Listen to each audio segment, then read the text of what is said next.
What's good, everyone? Playwin and Nightcase here. We wanted to just kind of give you guys a quick update on what the CGC has going on. We got a number of campaigns going on, and Playwin and I have just been having a blast. So we missed you guys last week. Apologize for not putting anything out, man. We just got wrapped up with a whole bunch of life. You guys know how that works, man. Life can get in the way sometimes.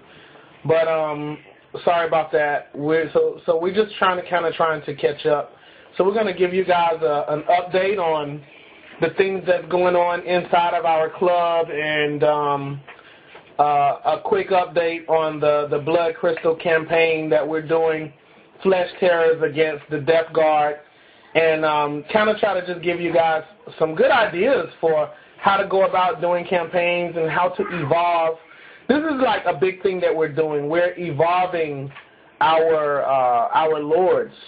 So you're going to see 3 phases of evolution with our lords. You're going to see a sorcerer become a chaos lord, and then he's going to become a demon prince. So as he earns experience and earn victories and draw the gaze of the chaos gods, you're going to start seeing him evolve. So Plaguewin is going to, he's here with me, and we just finished our second campaign mission, which again was a draw. Yay! It was his fault. No, it wasn't. It was all right. It was all right. So we're going to show you guys. This here is... So you're talking about so if you see the sorcerer in front, hi everyone, it's Plaguewin here. The guy in the front you're looking at, that is Naramoth. That is my main character. He's still in his power armor, as you can see, and I have his basic core of his army, which is 2 units of Plague Marines and a unit of Terminators. As he evolves, he's going to go from a sorcerer to a Chaos Lord. But in this battle, because we're doing for our characters, he will be a Chaos Lord with psychic abilities. As he progresses on, he will morph into something else entirely. Now, I have a surprise for you guys. I'm about to show it in just a second. I'm going to talk him up a little bit. But he's going to go from his sorcerer to a Chaos Lord in Terminator armor, and he will take his psychic abilities with him, as I stated before. So, I have with me now a model that I did, and converted, and then I'll talk about him briefly. Nightcase can talk about his army. So as you see, here's Naramoth in front of you, and I'm about to replace him with what he's eventually going to morph into. So I'm going to remove him, and this is who he will become. Wow. So, his name will change, and he will change, as you can see. So personality is also going to change. Everything about him will change. There will be a whole storyline about him. Real quick, I can tell you about what I did to him. If you go from the top down, as you can see the icon of Nurgle that's on the top. Of course, you see that in some of the bits. The staff came from a black orc who was holding a staff. The shoulder pads are coming from Forge World. His face came from a demon spawn. The Terminator armor, the first top part, came from the Chaos Lord. The front, there is a Warhammer model from the fantasy side of the house. He is a Chaos Lord, so I took his stomach and the lower part of it. On the sides, you can see if I turn him, you'll see where I've been filling it in with green stuff, or it looks like he's literally busting out of his sides, or just busting out of the Terminator armor itself. If you look at the bottom where the legs are at, the first part of this portion piece here is coming from that Chaos Lord sprue. But then on the bottom, those are demon legs. Looks like hooves. They are. One of them is a hoof, the other one is not, and it has spikies. I thought that was pretty cool, and if you see it from the back, cool. It kind of looks like it was already built that way. At least I'm trying to. Yeah, it's pretty cool. And then from the base, there is a store that's in Fredericksburg called the Game Vault. The owner name is Kathy. She's really, really cool. For those of you in Virginia, you need to check it out someday. She's in Fredericksburg's really nice lady. Yeah, you got to hook me up with that one, too. Oh, yeah, I got you. I love the bases. I got you. And then the last part, there was another game called War Machine, and there was a character there. I'm not into War Machine, not yet, maybe later. But he had a really cool model that had this weapon, so I took the gauntlets and the weapon there from him, and ta-da, there is my guy. His name is going to be Thanatos. Thanatos, his name literally from the Greek means death, or the angel of death, which I thought fit my army quite well. And then later on, I also named some of my characters different names to represent different things like diseases, plagues, what have you. So that's where we're going to go to. So again, Nerimoth is going to go from this, and when he earns enough, he will convert to this. And once I get him painted, I'll let you guys take a look, and as well as the story. And then he will be the man. He will be a killing beast if everything goes well. So now there was also something about 7. Oh, also there is if you guys who know about Chaos, both you see it on Fantasy and 40K, you will see that Epidemius is one of the 7 Lords of Pestilence. It doesn't say which one he is, or maybe I misread it, but he is one of the 7 Lords of Pestilence. It doesn't say, or at least I could not find, who all the 7 Lords of Pestilence are. So, but for me, for my fluff, that gave me a little bit of room to create my own fluff there. So Thanatos wants to be the 4th Lord of Pestilence. And why the number 4? I also do a Chinese martial art as well, and in Chinese terms, the number 4 means death. Most of the time, they don't like to mess with that number. But I think it fits perfect for my character. So he'll be the 4th Lord of Pestilence. At least that's what he's trying to attain to. So I'm just trying to create its own fluff and everything, and we'll see how that works. Awesome. So this is it, guys. This is the Death Guard, and Plague Wind is on his way developing these guys. And I have to say, man, we have so much fun developing characters and playing out these campaigns and watching our characters gain experience and gain power and gain prestige or infamy. So we're like really, really enjoying it. As you guys know, I have been busy building my Flesh Terrors, and I am actually building 4 companies, wow. 4 full companies wow. of Flesh Terrors.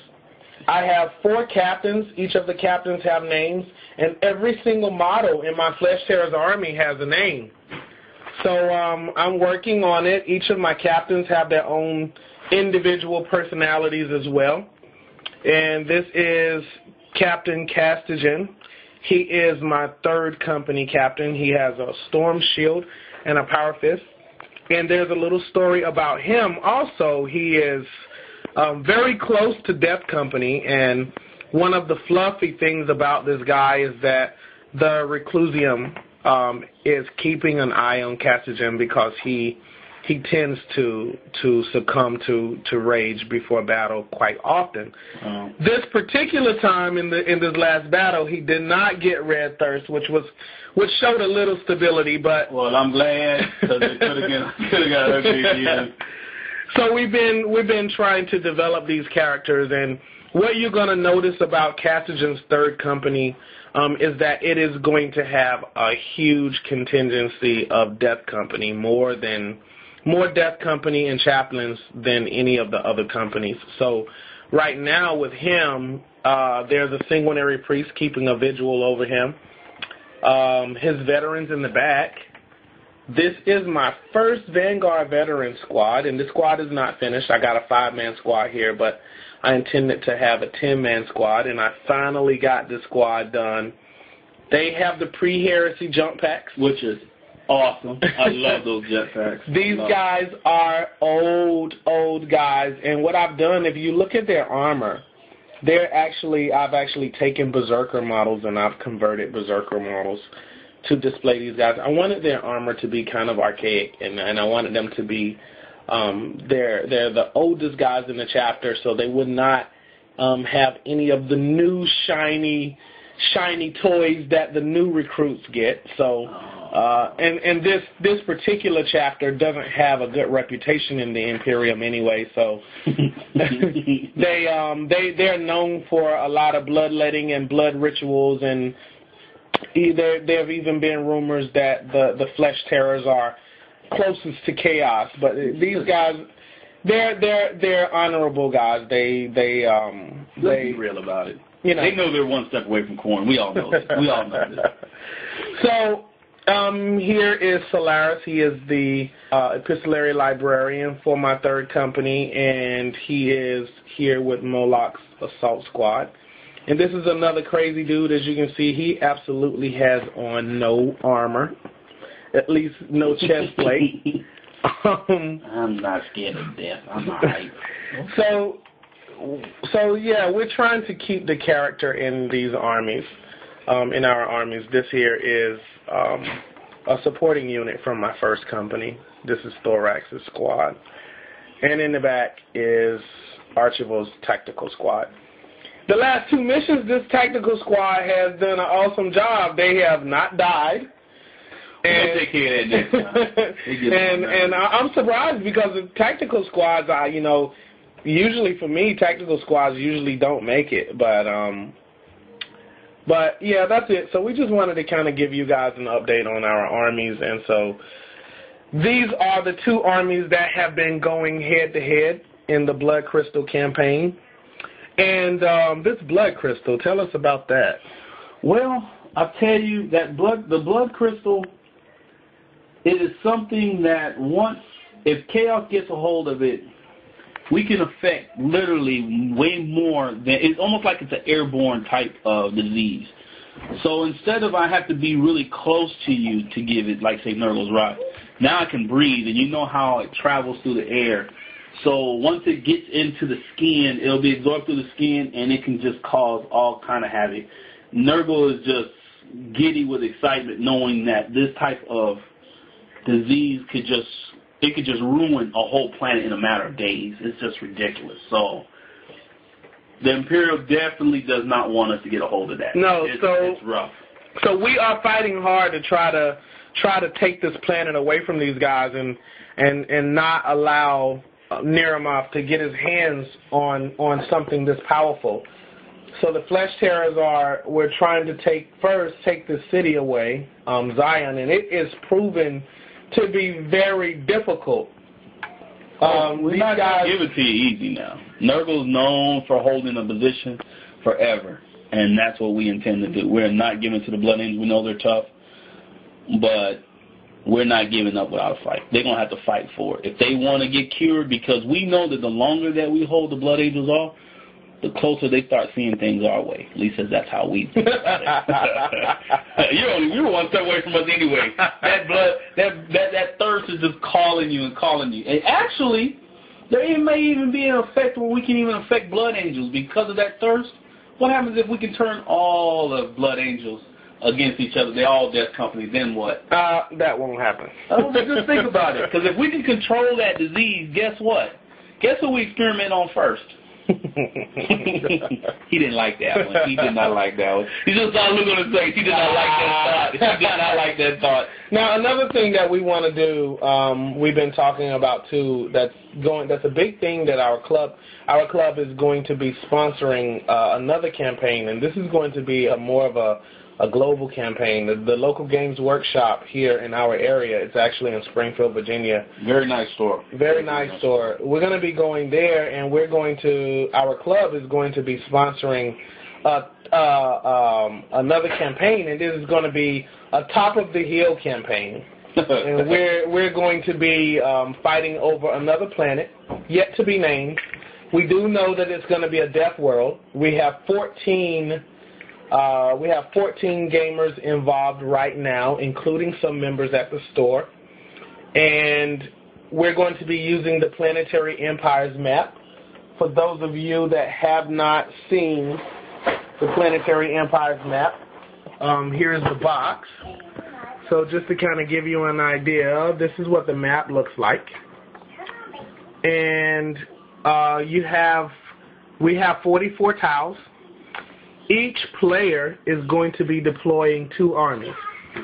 So each army, the first army is going to be, they're going to have one army that's going to be led by a general, and the general is going to also have a lieutenant that is going to be in charge of a second army. So in that case, I got a question for you. So what's so important about having two different armies? I mean, are they the same armies or what? No, they're two different armies. Yeah.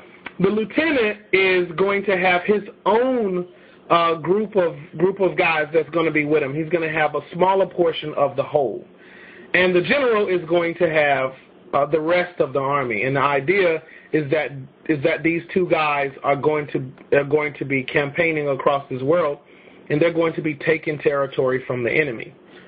Now, when we talked about that earlier today, when you said it and we started thinking about it, the concept of it, I think a lot of people who play, they're going to see it like, you know what, this is not just a one-dimensional game. This is going to be one that involves a lot of thinking. You have to not only fight the army in front of you, but you also got to deal with the planet itself, because no planet is going to just be there. It's going to have its hostilities, and then on this death world, every territory can either kill you or kill your opponent. Absolutely. So it's going to make you play. Yep. And I think that's one of the things when Nightcage started talking about this concept, I was like, you know what? I think, one, everybody's armies, number one, you're going to have to think. You just can't just saying, oh, I could just bring whatever I got in my clothes, I can bring these 3 land raiders or 2 or whatever you bring. You need to really think, because each area is going to be totally different. Yeah, and that can work against you. Like, for example, in this picture here that you guys see here, this picture here is a plant, and this is a power plant. If you look in the Planet Strike book, there are rules for putting down power plants. There are rules for putting down bastions. So whenever you take some territory, you can fortify occupying land on this map, and each of them have 2 armies. So those armies can move and take territory and plant their flag and move forward. When they do, they leave reserves in those territories. So someone coming behind may decide, if they're adjacent to you, they might want to assault you and take your land. Yeah, and so you're going to have to, you just can't just, it'll give you a kind of like a tournament feel a little bit, because you're fighting against someone, so you want to win, but you can't just say, okay, I'm fielding this is my tournament winning list. Right. Because if you're not careful, that list probably does perfect on a regular game. But like I said again, the areas we're playing in, each one is hostile, each one is different, and some of them parts we'll know about, and some parts is very, very random in each area. So you don't know, so you better think. So we're going to make all the veterans who are going to be playing this game with this think. It is going to be challenging. It should be fun. It's going to be fun, but it is going to be a chess match. It won't be checkers. Yeah. This will be, just put it like this. If you think you can play, we're going to find out. If you think you can play, we're going to find out, because you don't get to just bring something like the normal. You have to actually think, and each battle will be different. And we're going to be employing stratagems. You're going to be earning experience. Lords will be leveling up. They're going to be learning different skills. They're going to be able to trade in their experience points for more power. As you take more territory, you get more experience. You have to be really, really smart with how you deploy your forces, how you leave reserves behind to hold down the land that you've taken. It's going to be some work. You just don't know who's going to come after you. You're not going to sit up there. You just can't just say, okay, I'm just here, there, I can just do what I want. No, you're going to have to work.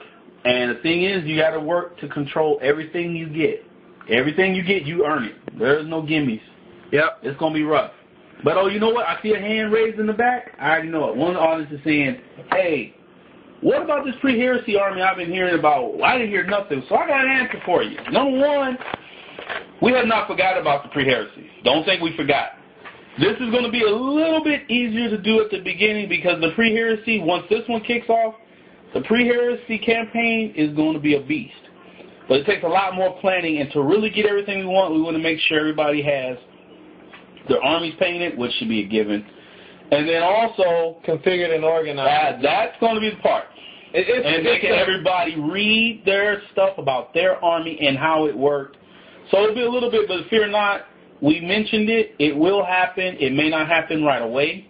But if everything goes well, we'll be kicking that off soon enough. Soon enough. So it's going to be sometime in the year. Like, I'm still working on my World Eaters, and I don't even have a pre-heresy era World Eaters army put together yet, and that's something that I have to do. Oh, we're working on it. We're trying to wait for the new codex to come out. Yeah, that's going to be a pain. Actually, I just got through ordering my Mark IV armor for my guys that are coming.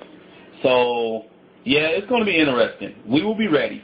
And when we do, we plan on having one that you be like, yes, this is how it's supposed to be. So yeah, we want to make it as close to authentic as we can.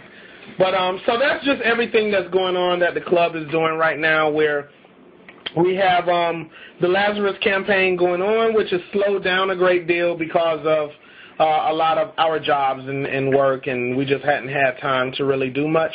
We are also in the process of developing rules for our Space Hulk game. That's right. That is right. Oh, I'm glad you. Could you tell everybody what you were thinking? Yeah, this right here is interesting. I don't know if you guys have seen this yet, but I managed to get my hands on the Space Hulk rules for the Space Hulk game that was released, and this is the PDF that I found. But what I found about these rules, and anybody that's interested in getting these rules, these core rules for this game, just let us know. Just shoot me a PM, and I'll send you the link. But the thing is with this is it's kind of static. It doesn't feel dynamic, at least not to us. So we're going through this, and we're going to make some amendments. We're going to make it feel a little more like 40K fighting inside of a spaceship, basically. That sounds pretty cool. You know, what I want to do, though, and this is something that we've been talking about, is, for example, like when you have a ship in space, and that if you fire boarding torpedoes, for example, if you have boarding torpedoes, if you do boarding attacks, or if you do teleport attacks, like you see in Space Hulk, in Battlefleet Gothic. Right. We want to make sure that you get the feeling of what it feels like to fly through space and slam into another ship. You know what I mean? And rip the hull open. Like when we cross over from Battlefleet Gothic, whatever effect that ship had, if that ship was burning already, or if that ship was a floating Hulk, when you deploy your Terminators, when you teleport your Terminators in, or you have tactical Marines inside of a boarding torpedo and they smash into a ship, we want to like bring that feeling into that environment. So we want it to be a little more dynamic. Now, the feel of your units is going to be different. You're not going to be running around with 10-man squads inside of a ship. Nope. It just won't work. So it's just a matter of coming up with, we want to have some type of consistency, but we want to also connect the three games, Battlefleet Gothic, Space Hulk, and 40K. We want to connect the systems so that you can have your ships in space. You can have one unit, one detachment, inside of a Space Hulk, smash into another ship and fight there, and then you're sending guys in drop pods or whatever, down to the surface of the planet, and you're fighting on that side, and the ships are in space fighting. So we want to give the feeling, like the whole feeling of the whole experience of what the 40th millennia would actually feel like. So it's going to be really, really awesome. It's going to be awesome. So we got a lot of things going on. We got a lot of things we're trying to do. Some new innovations that we're trying to work out. So if you guys got any ideas, shoot us a line, man. Let us know. We hope you like the video. We're running this video a little longer than usual because we're just kind of trying to make up for the time that we missed before and just kind of update you guys on what we're doing and what our plans are, what the club is trying to do. So this is it. We're going to see you guys next weekend again for mission number 3. Yeah, we want to tell you guys thank you again for your support, watching the videos. We really do appreciate it. For all of you who've done that, thank you so much. And hopefully we continue to give you outstanding videos, and we'll talk to you guys later on. Yep. Peace out. Peace.